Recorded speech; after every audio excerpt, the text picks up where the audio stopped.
बस्मिल्लाह अर्रहमान अर्रहीम। शुरू अल्लाह के नाम से जो बड़ा मेहरबान और रहीम है। आज का सबक सूरत अल-बकरा की 41 से 50 तक की आयत का तर्जुमा।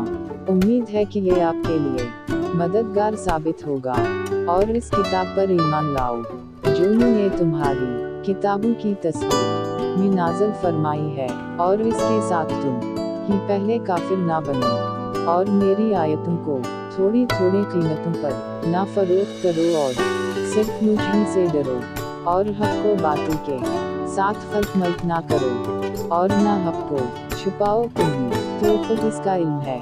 और नमाज़ों को कायम करो और ज़कात दो और रुकू करने वालों के साथ रुकू करो। क्या लोगों को भलाई का हुक्म करते हो और खुद अपने आप को भूल जाते हो।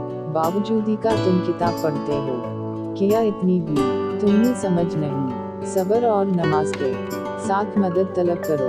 ये चीज शाप है मगर डर रखने वालों पर जो जानते हैं कि बेशक वो अपने रब से मुलाकात करने वाले और यकीनन उसी की तरफ लौट कर जाने वाले हैं। ए औलाद याकूब मेरी इस नेमत को याद करो जो ने तुम पर इनाम की और ने तुम्हें तमाम जहानों पर फजीलत दी।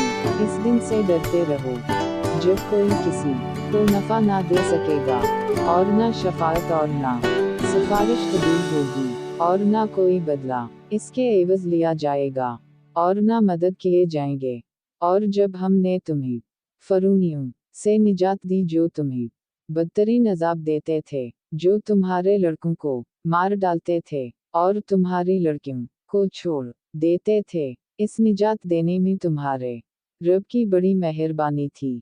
और जब हमने तुम्हारे लिए दरिया चीर फाड़ दिया और तुम्हें इससे पार कर दी और फरूनियों को तुम्हारी नजरों के सामने इसमें डुबो दिया,